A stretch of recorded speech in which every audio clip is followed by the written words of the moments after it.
Alhamdulillah. Alhamdulillahilladzi amarna bittaqwa wa lanhana 'anit tabil hawa. Alhamdulillahilladzi adhhaba 'anna al-hazan. Inna rabbana laghafurun syakur. Alladzi ahlana daral muqamati min fadlih la yamassuna fiha nasabu wa la yamassuna fiha lugub. Asyhadu an la ilaha illallah wahdahu la syarika lah wa asyhadu anna Muhammadan abduhu wa rasuluh. Allahumma salli wa sallim ala sayyidina Muhammad wa ala ali sayyidina Muhammad.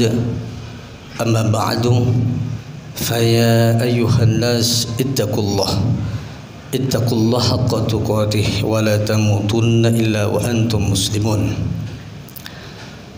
A'udzu billahi minasyaitonir rajim.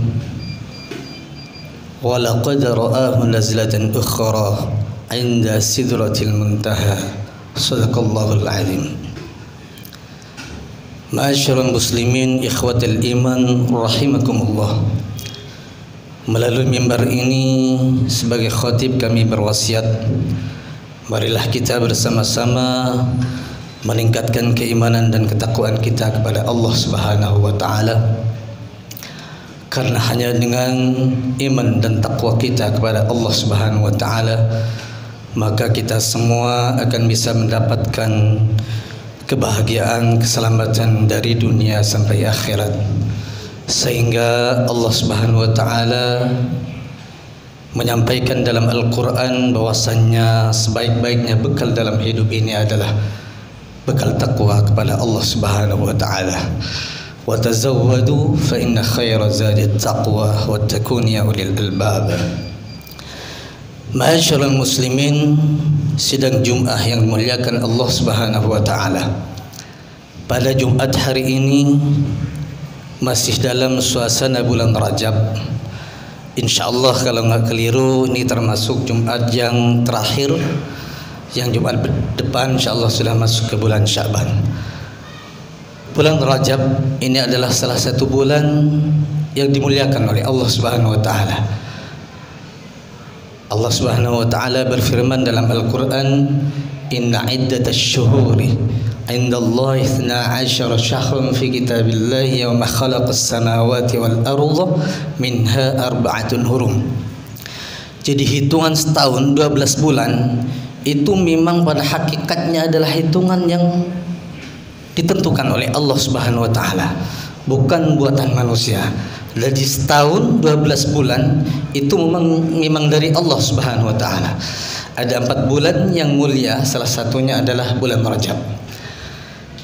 Dan di bulan Rajab ini sebenarnya kalau kita kaitkan adalah salah satu hari atau bulan yang menjadi ulang tahun kita mendapatkan perintah salat yang langsung dibawa oleh baginda kita Nabi Muhammad sallallahu alaihi wasallam, yang dapat dari Allah Subhanahu wa taala di Sidratul Muntaha, langit ketujuh, di bawahnya Arasy.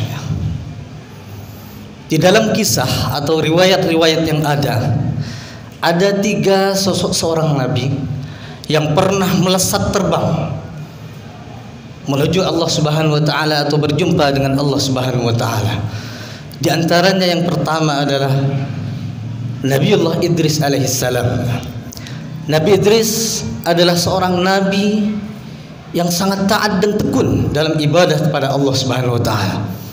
Dalam kisahnya salah satu teman akrabnya itu adalah malaikatnya Allah Subhanahu wa taala, yaitu malaikat Israel yang terkenal dengan sebutan malaikat maut. Suatu ketika Nabi Idris meminta kepada temannya yaitu malaikat Israel untuk menyampaikan kepada Allah Subhanahu wa taala 3 permintaan. Yang pertama adalah Nabi Idris ingin tahu bagaimana rasanya mati. Tapi beliau juga meminta untuk dihidupkan kembali. Setelah itu beliau meminta ingin tahu bagaimana dahsyatnya siksa api neraka. Dan yang ketiga dia meminta ingin rekreasi ke surganya Allah Subhanahu wa taala. Semuanya tiga-tiganya dikabulkan oleh Allah Subhanahu wa taala. Dicabutlah nyawanya oleh malaikat maut. Malaikat maut enggak tega melihat temannya kesakitan ketika dicabut nyawanya. Tapi karena sesuai dengan permintaannya, setelah dicabut nyawanya oleh Allah Subhanahu wa taala dikembalikan lagi. Kemudian beliau hidup kembali. Setelah beliau hidup, beliau baru tahu bahwasannya dahsyatnya sakaratul maut, sehingga beliau itu lebih takwa lagi, lebih beriman dan lebih berjuang berdakwah di jalan Allah Subhanahu wa taala. Kemudian permintaan yang kedua, minta diantarkan ke malaikat maut agar diantarkan bagaimana dahsyatnya api neraka. Belum sampai ke nerakanya Allah Subhanahu wa taala, Nabi Idris pingsan karena sangat dahsyatnya api neraka. Gemuruh seperti akan menghancurkan dunia dan isinya. Dan yang terakhir, dia minta rekreasi ke surganya Allah Subhanahu wa taala. Dikabulkan juga, diantar oleh malaikat maut. Setelah masuk ke surganya Allah Subhanahu wa taala, diajak kembali oleh malaikat maut, enggak mau. Karena sudah merasa nyaman. Yang dikerjakan Nabi Idris di dalam surga, dalam satu kisah wallahu a'lam. Tapi kisah yang lain ada yang menyebutkan mau beribadah selamanya di surganya Allah Subhanahu wa taala. Dan salah satu alasannya adalah orang yang masuk surganya Allah Subhanahu wa taala itu tidak akan bisa kembali lagi. Jadi beda orang masuk surga dengan masuk neraka. Orang masuk neraka akan kembali lagi ketika sudah selesai proses pencuciannya, dosa-dosanya selesai, dia akan pindah ke surganya Allah. Tapi kalau orang masuk surga tidak akan naik lagi karena dia sudah selesai dari proses tentang timbang atau mizannya Allah Subhanahu wa taala. Ma'asyiral muslimin ikhwatal iman rahimakumullah. Kemudian yang kedua adalah Nabi Isa alaihissalam, putra Siti Maryam. Nabi Isa ini memang betul-betul dievakuasi oleh Allah, ya. Jadi Nabi Isa ini ketika menyebarkan ajaran Allah, Nabi Isa ini dikepung oleh orang kafir Yahudi yang diutus oleh Raja Damaskus. Dia mau dibunuh, beliau mau dibunuh dan mau disalib, ya. Tapi oleh Allah Subhanahu wa taala ditolong dengan dikirimkan seorang pemuda yang sama persis dengan Nabi Isa. Sehingga sebenarnya memang yang disalib itu memang benar-benar ada. Yang ada dalam cerita-cerita Nasrani, mohon maaf. Penyaliban itu memang ada, tapi bukan Nabi Isa. Allah berfirman, "Wa ma qataluhu wa ma salabuhu walakin syubbiha lahum." Orang kafir tidak membunuh Nabi Isa, tidak juga menyalib Nabi Isa, walakin syubbiha lahum, akan tetapi orang yang mirip dan persis dengan Nabi Isa yang diturunkan untuk menolong Nabi Isa. Nabi Isa oleh Allah diangkat ke langit oleh Allah Subhanahu wa taala. Inni mutawaffika wa rafi'uka ilayya wa mutahhiruka minal ladzina kafaru. Jadi kata Allah, saya wafatkan kemudian saya angkat ke langit. Dan saya selamatkan dari orang kafir Yahudi yang mau membunuh dan menyalibnya. Nanti pada akhir zaman akan kembali lagi, akan diturunkan oleh Allah ke muka bumi ini, tapi bukan menjadi seorang nabi, hanya mendapatkan tugas dari Allah untuk membunuh Dajjal. Jadi nabi yang terakhir tetap Nabi Muhammad sallallahu alaihi wasallam. Masyaallah muslimin sidang Jumat yang dimuliakan Allah Subhanahu wa taala. Yang terakhir adalah nabi kita, Nabi Muhammad sallallahu alaihi wasallam, ya. Yang paling masyhur, yang terkenal dalam satu kisah atau cerita dalam Islam adalah Isra Mi'raj, ya.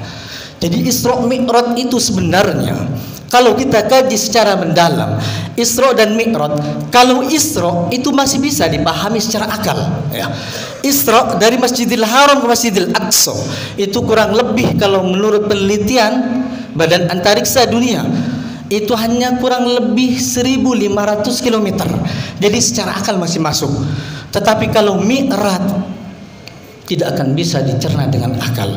Harus difahami dengan keimanan kepada Allah Subhanahu wa taala. Itu Mi'raj, ya.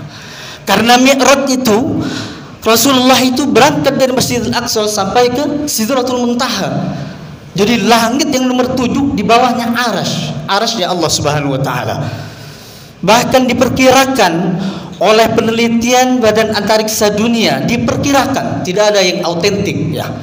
Jadi langit dari untuk menembus ke langit pertama itu kurang lebih 35 tahun kecepatan cahaya. Kalau dikali 7 berarti 245 tahun kecepatan cahaya. Kembali lagi ke bumi 490 tahun kecepatan cahaya. Jadi kalau diukur dengan logika, Rasulullah Mi'raj sampai sekarang belum nyampe ke muka bumi ini. Tapi memang nggak boleh untuk dipahami dengan akal, harus dengan iman. Sehingga sebenarnya Isra dan Mi'raj ini adalah ibrah, pelajaran buat kita semua. Makanya kalau dalam Al-Quran Isra dan Mi'raj itu keterangannya nggak jadi satu. Isra itu ada di juz 15, Mi'raj itu hanya sindiran, ada di surat An-Najm juz 27 ya. Itu sebenarnya begini, ketika kita paham Isra itu adalah ikhtiar terhadap kita. Jadi kita ada masalah apapun dalam kehidupan ini, di dunia ini, baik itu ingin mendapatkan maslahat dan manfaat ataupun untuk menghindari mudarat, maka harus kita melakukan ikhtiar, bahkan itu wajib. Itu yang disebut dengan metode Isra. Karena Isra itu masuk ke akal. Jadi Allah buat apa? Masih memberangkatkan dari Masjidil Haram ke Masjidil Aqsa, langsung ke langit ke Sidratul Muntaha, Allah bisa. Gak ada yang mustahil bagi Allah. Tapi itu ibrah buat kita, agar supaya kita ketika ada masalah dalam hidup ini harus ada ikhtiar. Masalah apapun, mau penyakit pingin sembuh, mau pingin kita cari kerja, pingin dapat maslahat, harus ada ikhtiar. Dan Mi'raj itu adalah metode tawakal terhadap kita ya. Karena pada akhirnya semua yang menentukan itu adalah Allah Subhanahu wa taala. Kalau kita bandingkan antara metode Isra dan Mi'raj, pasti yang paling manjur dan mustajab itu adalah metode Mi'raj. Apakah kita bisa Mi'raj kepada Allah Subhanahu wa taala? Bisa, dan itu memang diterangkan oleh Allah Subhanahu wa taala. Wa nahnu aqrabu ilaihi min hablil warid. Allah Subhanahu wa taala itu dekat ya. Dekat dengan kita, dan Allah sampaikan wasta'inu bis-sabri was-shalah ya. Kalau ada sesuatu keperluan pada Allah, bisa Mi'raj, sabar pertama. Jadi sabar itu sebenarnya pondasi awal untuk menuju kita Mi'raj kepada Allah. Jadi orang kalau ada masalah dalam kehidupan, kalau tidak diikuti dengan sabar, mustahil dia bisa Mi'raj kepada Allah Subhanahu wa taala. Maka orang itu harus sabar terlebih dahulu. Sabar. Kemudian bangun Mi'raj kepada Allah Subhanahu wa taala dengan salat, zikir dan doa. Masalah mustajab dan enggaknya tergantung dari kemampuan kita. Sejauh mana kita khusyuk, betul-betul kita melakukannya dengan iman dan ketakwaan yang dalam dan tinggi kepada Allah Subhanahu wa taala. Kalau itu dilakukan dengan ikhlas, hanya mencari ridho Allah Subhanahu wa taala, pasti kita akan nyampe kepada Allah Subhanahu wa taala. Makanya salat disebut dengan as-salatu mi'raju ila Allah. Jadi salat itu memang media untuk kita sampai kepada Allah Subhanahu wa taala. Ma'asyiral muslimin, sidang Jumat yang dimuliakan Allah Subhanahu wa taala. Mudah-mudahan khutbah yang singkat ini bermanfaat. Dan saya ingatkan kembali bahwasannya apapun yang terjadi dalam kehidupan kita, apapun permasalahannya, baik penyakit ataupun pandemi ini ataupun yang lain, masalah apapun, jangan lupa, tidak usah terlalu khawatir. Allah sudah memberi cara terhadap kita. Allah sudah memberi metode. Pertama, ikhtiar harus dilakukan ya. Kemudian yang kedua, Mi'raj kepada Allah Subhanahu wa taala dengan doa, zikir dan salat.